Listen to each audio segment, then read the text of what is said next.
Hey y'all, it's Jack from the Belmont Math and Science Center. I am a bio tutor, and today I will be showing you a tutor tip that I think comes in handy. So today we're going to be looking at osmosis because a lot of kids struggle with the idea about osmosis because it is a little bit confusing. Osmosis is defined as water and the movement of water in and out of a cell, or usually any type of membrane. So an important thing to know when we're talking about osmosis is that water moves, let's write it here, moves from an area of high concentration to an area of low concentration. So how this works can be illustrated if you just draw a simple little, let's say it's a cell. And inside the cell, we have some molecules. Let's say it's, sodium. Who knows? And there's some outside the cell too. And, it's all cool. But there's a little bit more inside the cell than outside the cell. And now let's add some water. We're gonna have a lot of water outside of the cell and basically just a little water inside the cell. So if we're moving from an area of high concentration to low concentration, we would expect to see then the water, sorry, I'm trying to grab a pen, different color. We would expect the water to move into the cell because water is present in a higher concentration outside of the cell and a lower concentration inside of the cell. And as many of you I would assume know, or maybe don't, water moves through the cell through aquaporins and all that kind of stuff. Specialized water channel proteins, but just fun stuff. So a topic that a lot of people struggle with when it comes to osmosis, and I know this because even in microbiology, not upper level, but a sophomore level class, we still have to go over osmosis and some of its, caveats and all that because it can be a bit of a confusing topic. So the first thing that you'll hear a lot of is something about the two words hypertonic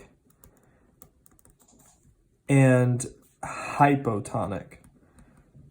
These are two very different things. First, let's look at hypotonic. So a big point about this, which shout out to Dr. Thomas, she taught us to look at it more in the sense of a hypotonic environment. Because a cell being hypotonic is very confusing when you're trying to think about what this means.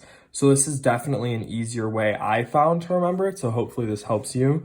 But if a cell is in a hypotonic environment, that means that, like this diagram up here, we have few molecules of, again, we'll say sodium outside the cell, and only a few molecules of water inside the cell, whereas we see a lot of molecules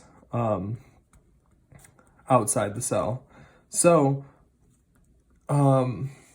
that's our little diagram that we have for that. And we're going to double back a little bit and assign what hypotonic and a hypotonic environment is. And that's having a high concentration of water outside of the cell. And basically this can do a lot to a cell, and you'll learn a lot about that with in your classes and all that. But so it's having a higher concentration of water outside of the cell. So what will happen, like we set up here, is it moves it moves down the concentration gradient into the cell.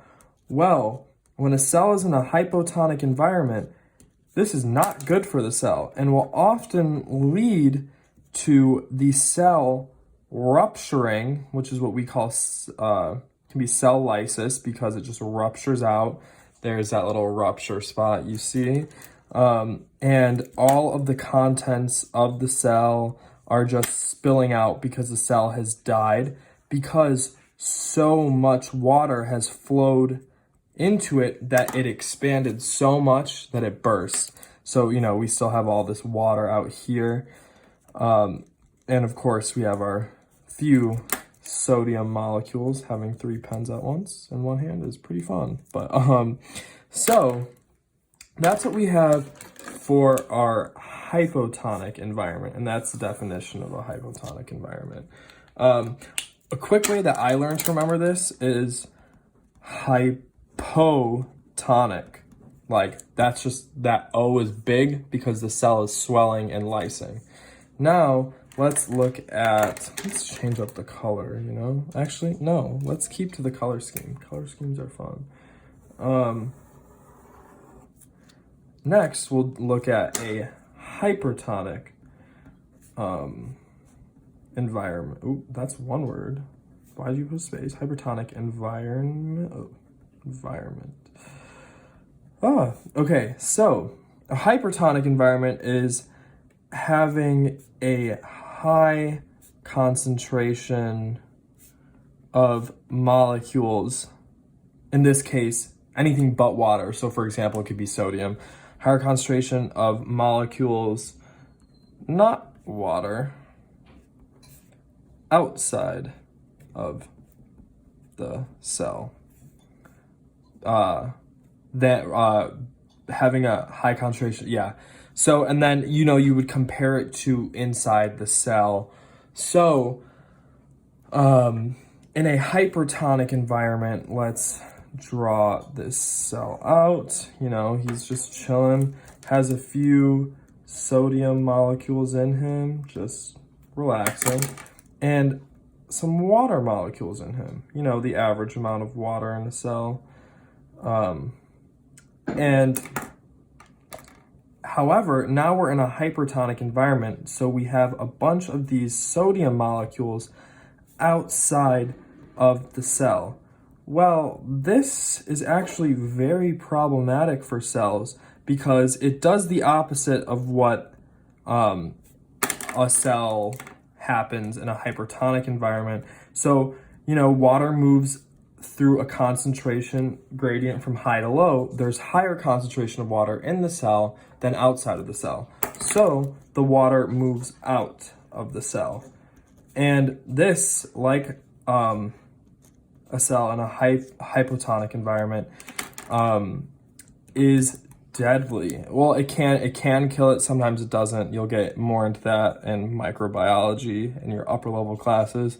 But so what happens is the cell becomes all shriveled up because you took all of the water outside of the cell or inside of the cell and brought it out. So now, because it's trying to combat this concentration gradient, So we still have a bunch of sodium molecules outside the cell, all that kind of stuff. Those didn't go anywhere. But now all of the water, in an attempt to make an equal concentration, has flown out of the cell, flowed out of the cell, and now it has shrunk.